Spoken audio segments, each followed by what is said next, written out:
किसानों के धान क्रय की राशि का झारखंड सरकार द्वारा भुगतान नहीं करने के लिए आज राज्य स्तरीय भारतीय जनता पार्टी के समस्त पदाधिकारियों एवं कार्यकर्ताओं द्वारा एक दिवसीय धरना दिया जा रहा है।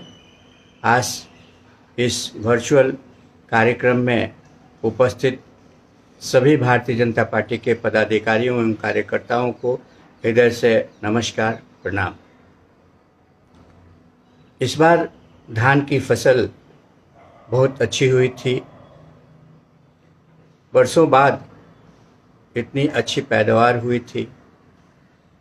किसानों के दिल में एक आस जगी थी कि उस बार इन्हें धान की फसल का अच्छा मूल्य मिलेगा। केंद्र सरकार ने भी समय पर न्यूनतम समर्थन मूल्य 1868 रुपये की घोषणा कर दी थी। राज्य सरकार ने भी उस पर 182 रुपये के बोनस की घोषणा कर दी थी। इस प्रकार 1 क्विंटल के लिए किसानों को 2050 रुपया मिलना था। 2 नवंबर को झारखंड सरकार ने किसानों के धान के क्रय की तिथि निर्धारित की थी, परंतु झारखंड सरकार के वित्त मंत्री डॉक्टर रामेश्वर उरांव ने यह कह करके कि धान में अभी बहुत नमी है और इसको खरीदने से सरकार को घाटा होगा, तिथि बढ़वा दी थी।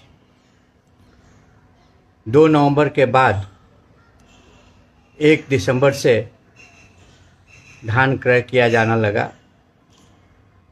लेकिन मैं यहाँ ये कहना चाहता हूँ कि पलामू संसदीय क्षेत्र के अंतर्गत भारतीय खाद्य निगम द्वारा किसानों का धान क्रय किया जाना था। भारतीय खाद्य निगम वैसे भी 17% से ज़्यादा नमी रहती है तो किसानों का धान नहीं खरीदता है और उन्हें धान सुखा करके लाने के लिए कहता है। सरकार के इस ढुलमुल रवैये से ये हुआ कि छोटे किसानों के द्वारा मजबूरीवश अपना धान दुकानदारों को बेचना पड़ा और उन्हें 250 रुपये पर क्विंटल की जगह पर 1200 रुपये पर क्विंटल से संतोष करना पड़ा। इतना ही नहीं, जब धान का क्रय शुरू हुआ तो कभी बोरा की कमी, कभी लेबर की कमी, कभी स्टाफ की कमी का बहाना बना करके किसानों का धान क्रय समय पर नहीं होता गया। नतीजा ये हुआ कि आज के दिन में भी बहुत सारे किसानों का धान का क्रय नहीं हुआ है। इस बीच बिचौलियों का धान खरीद लिया गया और दुकानदारों का धान खरीद लिया गया। ये सारी चीज़ें जो हुई वो राज्य सरकार की अकर्मण्यता, लापरवाही और किसानों के प्रति असंवेदनशीलता के चलते हुई। आज किसानों की ये स्थिति है कि हमारे संसदीय क्षेत्र के बहुत सारे प्रखंड ऐसे हैं जहाँ पर से किसान हमेशा हमें फ़ोन करते रहते हैं कि उनका धान नहीं क्रय किया गया है, वे क्या करें। संगमा से फ़ोन आता है, डंडई से फ़ोन आता है, माझियाँव से फ़ोन आता है, कांडी से फ़ोन आता है, हरिहरपुर से फ़ोन आता है। इन सारी जगहों के किसानों के धान का क्रय नहीं हुआ है। केंद्र सरकार की ये मंशा रही है कि किसानों को हर प्रकार की सुविधा प्रदान किया जाए, हर प्रकार से उनके उपज का मूल्य, समुचित मूल्य प्रदान किया जाए, परंतु राज्य सरकार के द्वारा इसमें कभी भी वक्त पर किसानों का साथ नहीं देने की जो नीति है उसके चलते किसानों को अत्यधिक घाटा हो रहा है। राज्य सरकार ने ये घोषणा की थी कि किसानों का कर्ज माफ़ करेगी, लेकिन ऐसा कुछ भी नहीं हुआ। किसानों का कर्ज माफ़ नहीं हुआ और आज भी किसान बहुत सारी चीज़ों के लिए उम्मीद लगाए बैठे हुए हैं, पर उन उम्मीदों का कहीं से भी पालन दिखाई नहीं पड़ता है। आज कोरोना जैसी महामारी के बीच किसानों को दवा खरीदने के लिए पैसे नहीं।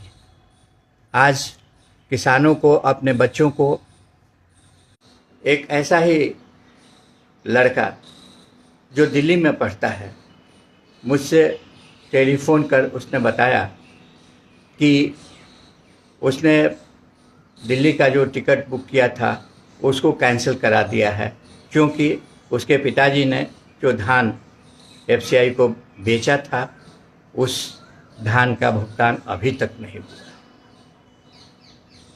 सबसे बड़ी बात यह है कि सरकार ने घोषणा की थी कि धान क्रय के 3 दिन के अंतर्गत 30% पैसा किसानों को दे दिया जाएगा और शेष पैसा 15 दिन के भीतर या बहुत से बहुत 1 महीना के भीतर उनके खातों में जमा कर दिया जाएगा। ऐसा यदि हुआ रहता तो किसी को कोई शिकायत नहीं रहती। पूर्व के सालों में ऐसा ही होता था जब भारतीय जनता पार्टी की सरकार राज्य में थी। 3 दिन के भीतर यही एफसीआई के द्वारा भुगतान किया जाता था और अधिक से अधिक 1 सप्ताह के अंतर्गत संपूर्ण भुगतान कर दिया जाता था। ऐसा इस बार क्यों नहीं हुआ? इसके पीछे क्या कारण है? हमारी समझ में और भारतीय जनता पार्टी के कार्यकर्ताओं की समझ में तो एक ही बात आती है, सरकार की उदासीनता। सरकार की उदासीनता के चलते ही ऐसा नहीं हुआ, सरकार का किसान विरोधी नीतियों के चलते ही ऐसा नहीं हुआ।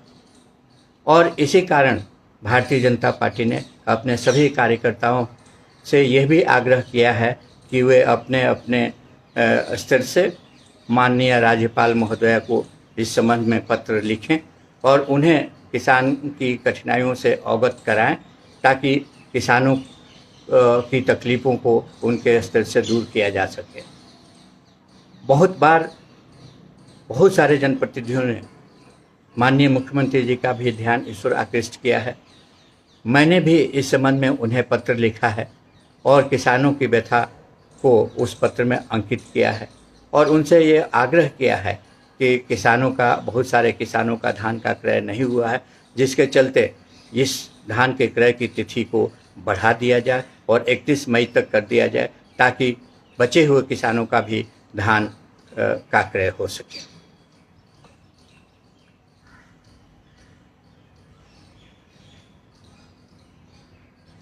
भारतीय जनता पार्टी किसानों को हर प्रकार की सहूलियत प्रदान करने के लिए हमेशा से तत्पर है। किसानों की आमदनी दुगनी हो, ये केंद्र सरकार की नीति है। आदरणीय प्रधानमंत्री जी के द्वारा जो भी योजनाएं घोषित हो रही हैं, उन योजनाओं के केंद्र बिंदु में किसान हैं। सिंचाई से संबंधित जो योजनाएं हैं, किसानों की चीज़ों के क्रय से संबंधित जो योजनाएं हैं, जो प्रधानमंत्री फसल बीमा योजना है, प्रधानमंत्री कृषि सम्मान योजना, किसान सम्मान निधि योजना है, हर योजना पर यदि आप गौर करेंगे तो पाएंगे कि किसानों के हितों में ही ये योजनाएं घोषित हो रही हैं और उनको अमली जामा पहनाने की कोशिश हो रही है।